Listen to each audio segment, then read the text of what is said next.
Bonjour tout le monde, alors aujourd'hui je voulais vous parler d'un roman que j'avais adoré à sa sortie. Il est sorti à la rentrée littéraire, la dernière, 2025. Un magnifique roman. L'auteur, vous le connaissez, c'est Gilles Marchand. Il vous avait déjà bouleversé avec Le Soldat désaccordé.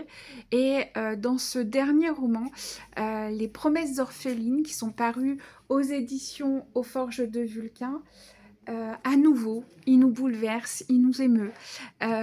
Cette fois, c'est pas l'entre-deux-guerres, cette fois, on est après-guerre, c'est les 30 Glorieuses, avec toute l'effervescence qu'on connaît de cette période. On suit un petit garçon, Gino, au début de sa vie, et on va le suivre tout au long de sa vie. Un garçon, je dirais, qui a envie d'en être. Il a envie d'en être, de ce bonheur ambiant, de cette effervescence, des nouvelles technologies qui arrivent, de ce monde qui est en train de se transformer. Il a envie de son morceau de bonheur à lui, tout en restant lui-même. C'est un garçon qui semble un peu... Peut-être qu'il n'a pas trop les pieds sur terre, ou peut-être que simplement il est comme il est, qu'il l'assume et qu'il a envie de le vivre pleinement. Et Gino, c'est le genre de garçon qui tombe amoureux d'une petite fille derrière une boule de neige. C'est un garçon qui apprend qu'à quelques kilomètres de chez lui, il y a un projet incroyable qui est en train de se monter. C'est l'aérotrain. Il se dit que ça va bouleverser la vie des gens. Et tout ça, il a envie de le vivre et il a envie de le vivre à fond.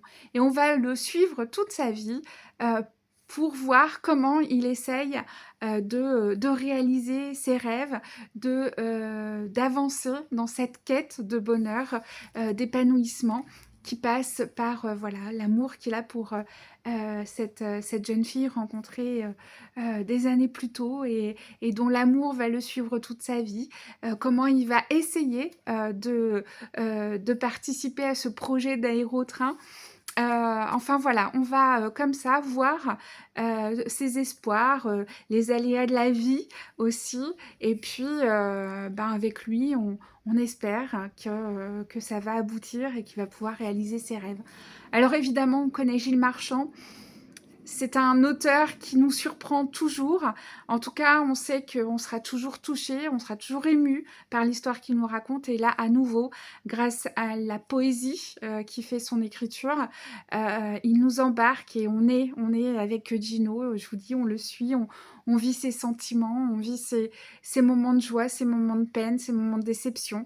Et puis, il y a toujours un peu cette originalité, cette petite folie aussi de l'auteur qui, par des points, des incursions d'un peu de on va dire, de réalisme surnaturel, nous amuse et puis nous amène encore plus de poésie dans son texte.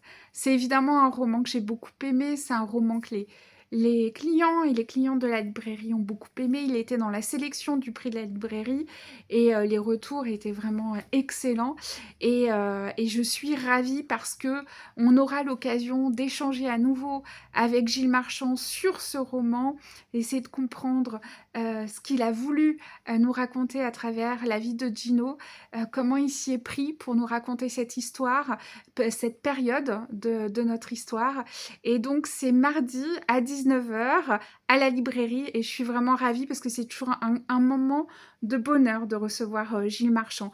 C'est un très bon moment de le lire, mais c'est également un très bon moment de l'écouter et d'échanger avec lui sur ses livres. Donc voilà, je vous invite à lire Les Promesses orphelines si vous ne l'avez pas encore fait, aux Forges de Vulcain, et puis à venir rencontrer Gilles Marchand mardi à la librairie à 19 h. Je vous souhaite à toutes et tous une belle soirée et de bonnes lectures.